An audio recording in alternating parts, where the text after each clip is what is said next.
Welcome back to the deep dive. Today we are heading into the cold. And you really mean that. Oh, I mean really, really cold. We are talking 20 degrees below 0 Celsius in Minneapolis right now. Wow. That's -4 Fahrenheit for anyone trying to, do the math in their head. It is the kind of cold that just hurts your face the second you step outside. It really is. It's the kind of weather where, historically, everything just, it stops. Right. People stay inside, the streets are empty, and you just try to survive until the temperature breaks. Exactly. But today, the streets aren't empty. And people are not just battling the weather. We're looking at a city that our sources are describing as being under siege. Yeah, that word keeps coming up. It's the epicenter of what is, I think, arguably the biggest domestic crisis the administration has faced in its second term so far. Minneapolis has become the front line. It really has. We have a massive stack of documents today to help us understand this. I mean, we've got on-the-ground reporting from The Guardian about the atmosphere in the city. We have some really sharp political analysis from AP News covering what looks like a major pivot in the White House. And we have legal briefs that are, honestly, they're explosive. Yeah. And some leaked internal directives from FEMA that are just kind of bizarre. They really are. And it all centers on this one date, Tuesday, January 27, 2026. Today. And the headline, the thing that broke this morning while we were prepping, is a massive shakeup in federal leadership. That's right. Gregory Bovino, the man who held the title Commander-at-Large.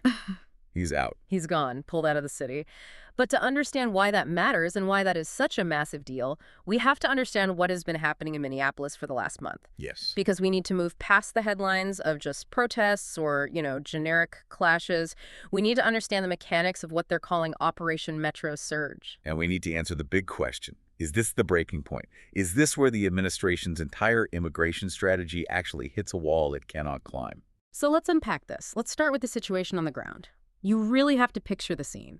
It's Minneapolis, it's January, the snow is piled up in drifts, the wind is howling. And into this environment, you have this surge of federal agents. And visually, this is so important. The reporting describes agents in black SWAT fatigues. Right. So you have this really stark contrast of these black uniforms against the white snow. It's a very aggressive, militarized aesthetic. It doesn't look like community policing at all. No. It looks like an occupation. Yeah. And that's not just the look. It's the human toll. Yeah. That is what really ignited this latest firestorm.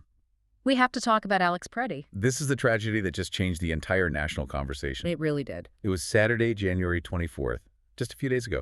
Alex Pretti is a 37-year-old intensive care nurse. He works at the VA Medical Center. And he's a federal employee. That's such a key detail here. He's a union member, part of AFGE Local 3669. So he's one of their own, in a sense. And on Saturday morning, he's dead, shot and killed by federal agents. Now, let's just pause here, because the narrative war that happened immediately after the shooting is incredibly revealing. It was instant spin, just immediate. The administration, and specifically Stephen Miller, came out swinging. They called Pretti an assassin. An assassin. They used incredibly charged language. They claimed he was a domestic terrorist and that he had gone to that location specifically to massacre law enforcement. That is a terrifying accusation. I mean, if you just saw that headline, you'd think there was a gun battle. Of course. But then the video came out. And not just one video, but multiple angles that were corroborated by Reuters. And the narrative didn't just crumble, it evaporated. Oof, gone. Yeah. The video shows Pretti wasn't hunting agents. He was rushing to intervene because he saw a woman being pepper sprayed by Border Patrol agents. He was a nurse? He saw a medical emergency? Exactly. His instinct was patient in distress. And the video clearly shows him holding a phone. Now, we need to be really precise here. The investigation shows he did have a legally owned firearm on his person. But was it in his hand? That's the critical question. No, absolutely not.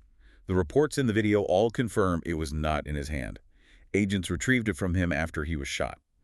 But in the moment of the engagement, he was holding a phone, rushing to help a woman who was screaming, and he was met with lethal force. So the assassin narrative was just a lie.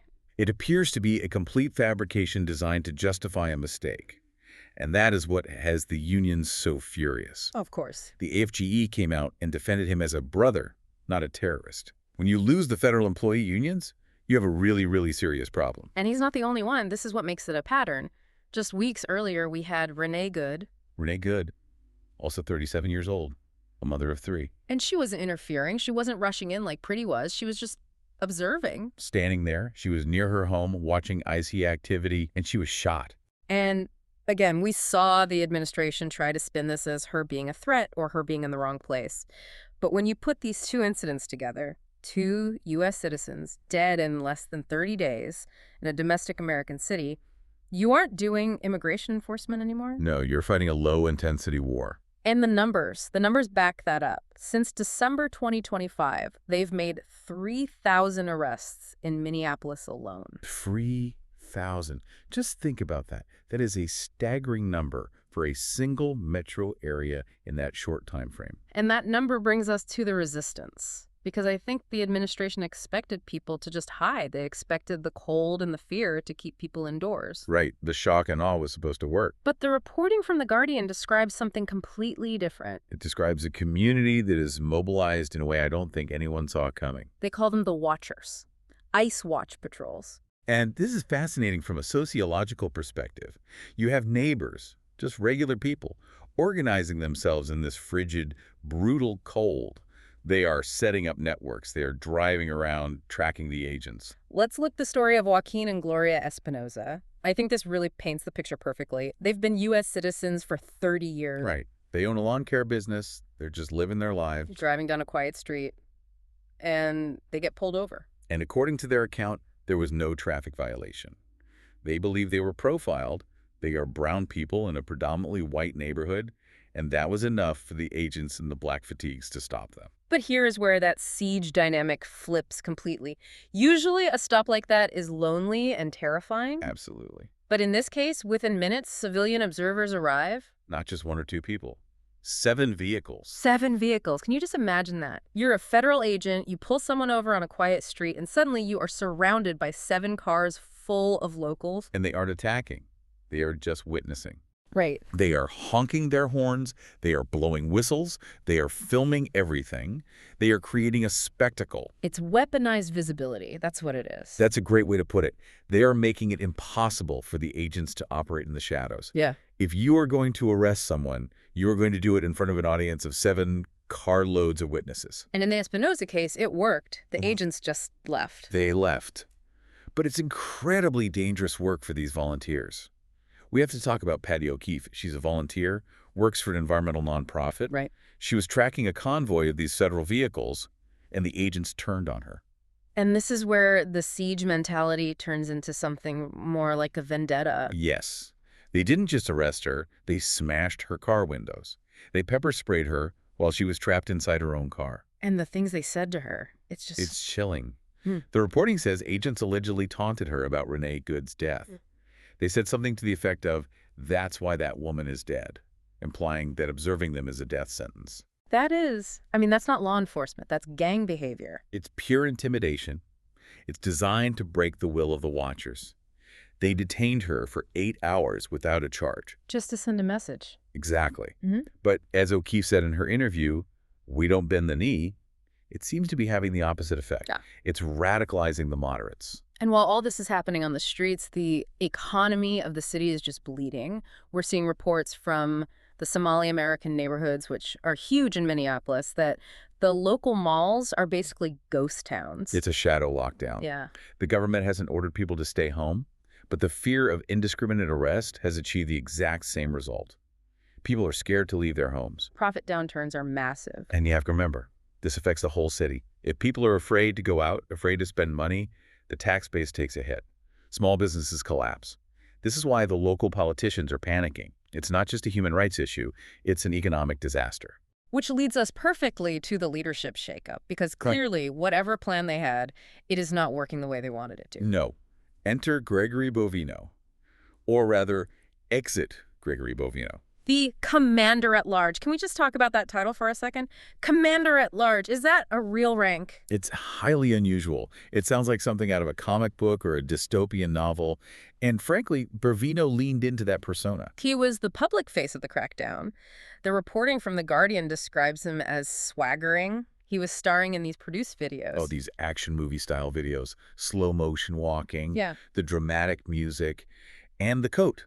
The army green greatcoat. In the snow. People were making direct comparisons to the Gestapo. It was a very specific, very menacing aesthetic. It was all theater. It was psychological warfare. The idea was shock and awe. Mm. If we look scary enough, if we look like an occupying army, people will just submit. But as of today, he is being removed. Stripped of the title, sent back to the El Centro sector in California. Which is a demotion, no question. You don't pull your commander from the field in the middle of a surge unless he has failed spectacularly. And a senior official leaked that he had become a lightning rod.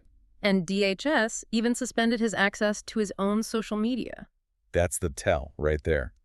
When the Department of Homeland Security locks you out of your own Twitter account, they're trying to stop the bleeding. His rhetoric calling Kristi an assassin collapsed so fast that he became a liability to the mission. Okay, so he's out, but who are they bringing in? Because they aren't leaving. No, not at all. They are bringing in Tom Homan, the border czar.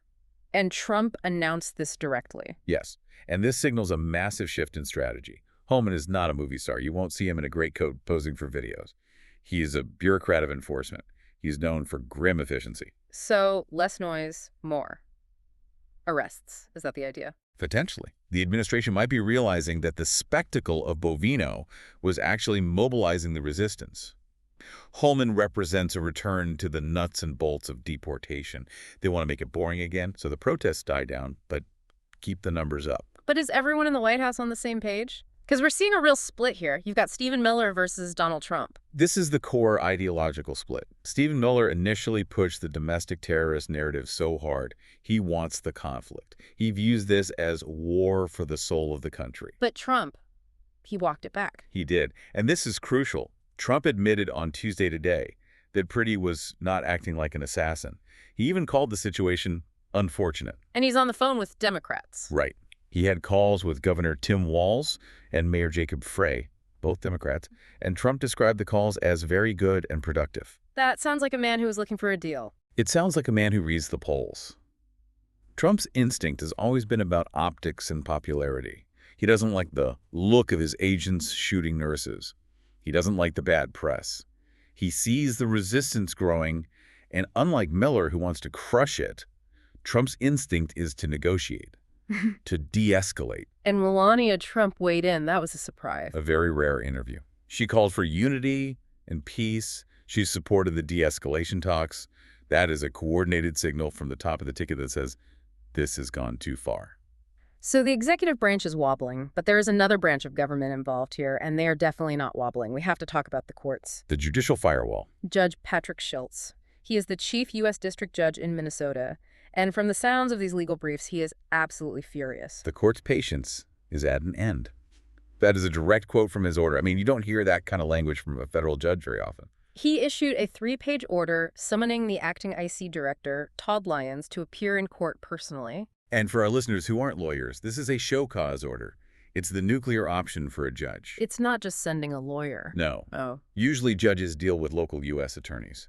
For a federal judge to order the head of a federal agency to fly in from D.C. and stand before the bench, that is extremely rare. And he threatened to hold him in contempt. Yes. He basically said, come here and explain to me why I shouldn't throw you in jail. So what is IC doing that has the judge so angry? What triggered this? It's a pattern of defiance. The core issue is that IC is allegedly defying direct court orders to release detainees. So the judge says, let this person go, and IC just says no. Or IC plays games. They're moving detainees to Texas unlawfully. Why Texas? What's the strategy there? It's to avoid the jurisdiction of the Minnesota courts. If Judge Schultz has authority in Minnesota, IC thinks, fine, we'll fly the prisoner to El Paso. Now he's out of your reach. It's jurisdiction shopping. It's a shell game with human lives. And they're also releasing people in the middle of nowhere. Yes, just dumping them far from home without any means to return, which the judge cited as a malicious hardship. It's not just enforcement, it's punishment. It feels like they're actively trying to break the legal system. That is exactly what they are doing. This ties back to Stephen Miller's vision. The sources call it a vicious math problem. Okay, walk me through the vicious math. So the legal system is slow. Due process takes time. Miller's strategy is to arrest people faster than the courts can possibly process them. You just flood the zone. You clog the drain on purpose? Exactly. You fill the jails. Then you need vast warehouses, his term detention camps, to hold the overflow. The goal isn't necessarily to deport everyone legally. It's to create a bottleneck so massive that the system itself collapses and you can just hold people indefinitely. It's the creation of a carceral state. That's the term for it. But Judge Schiltz is basically saying, not in my courtroom. And he's not the only one, right? No, not at all. Judge Michael Davis, Judge Kate Menendez, they are hearing cases on whether this whole operation violates due process, whether the siege itself is an unconstitutional occupation of an American city. There was also that really disturbing story about Don Lemon, the former CNN anchor. Yeah, this is a perfect example of the overreach.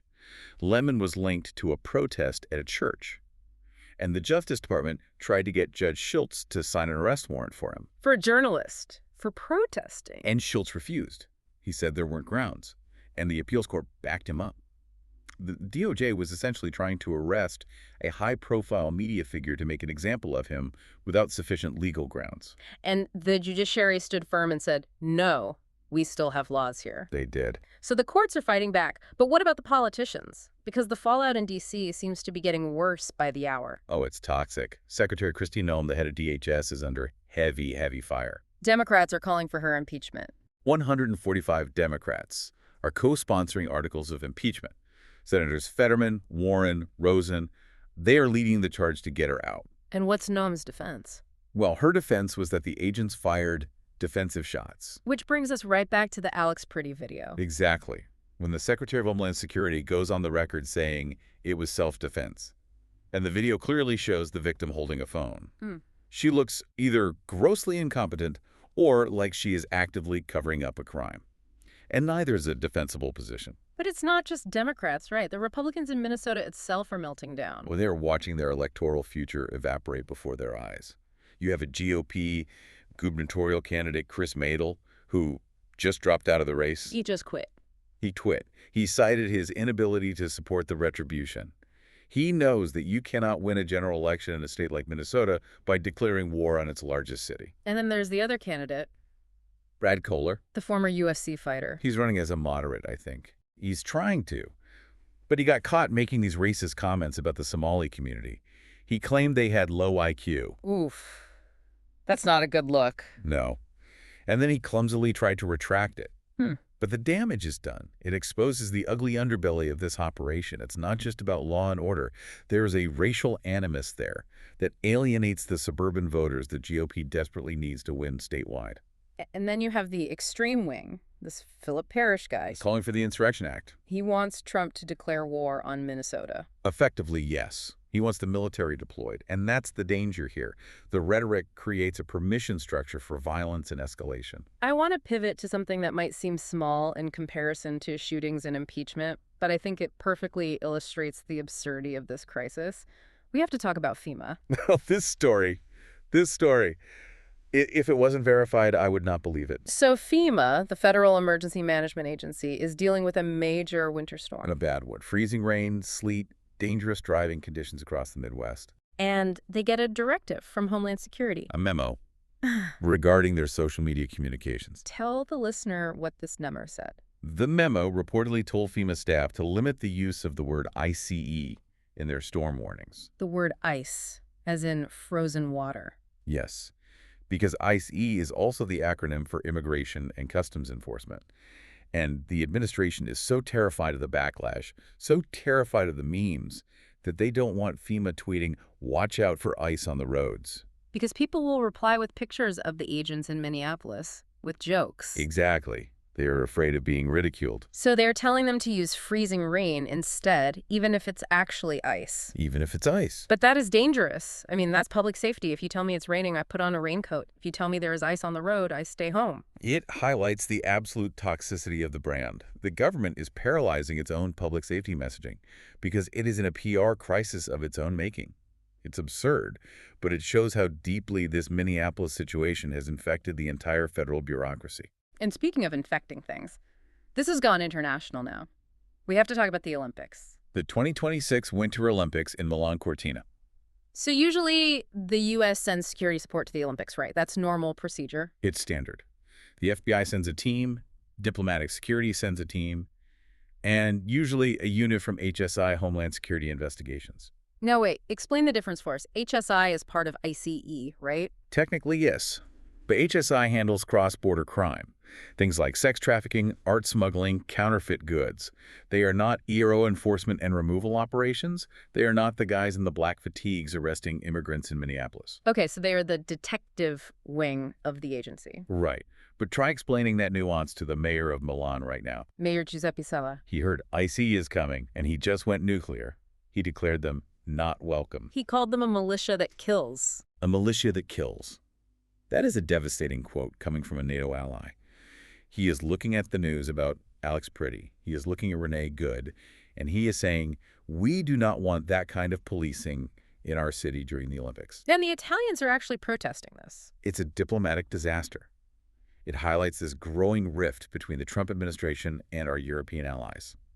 The brand of U.S. law enforcement has become so toxic that even our specialized detective units are being banned from international events. It really shows how one specific policy failure, this Operation Metro Surge, has these incredible ripple effects that touch everything from storm warnings to the Winter Games. That's the nature of it. You can't contain the chaos. It just spreads. So let's try to analyze this. Let's pull it all together. What does all of this mean? We've covered the ground war, the courts, the politics, the international fallout. We are looking at the complete failure of a strategy. The shock and awe strategy. It failed.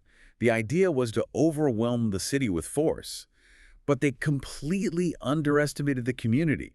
The black SWAT fatigues didn't scare people into submission. It mobilized them. It created the watchers. And the carceral state problem, the plan to clog the system. The vicious math didn't add up. They clogged the system, sure, but they didn't anticipate the judicial firewall. You can't just arrest people forever without the court stepping in. The system is breaking, but it's breaking the administration, not the resistance. And the narrative, the assassin lie. That was the fatal error.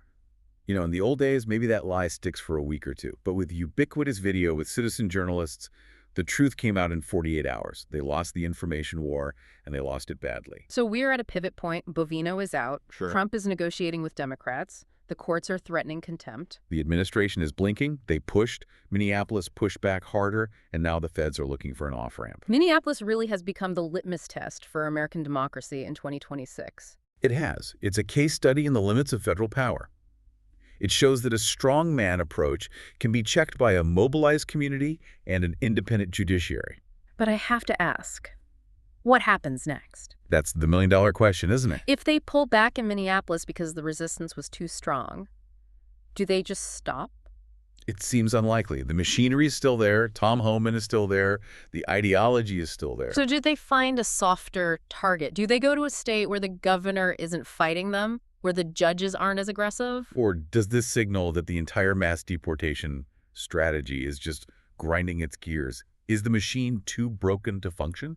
And with FEMA afraid to say the word ICE, how paralyzed are they really? If the government can't talk about the weather without triggering a major political crisis, they are in very, very deep trouble. It's a lot to think about. We'll be watching closely to see what Homan does next, and we'll definitely keep an eye on Judge Schultz's courtroom on Friday. That is going to be must-see TV. Absolutely. Stay warm out there, everyone, and watch out for the freezing rain. Safe travels. We'll see you in the next deep dive.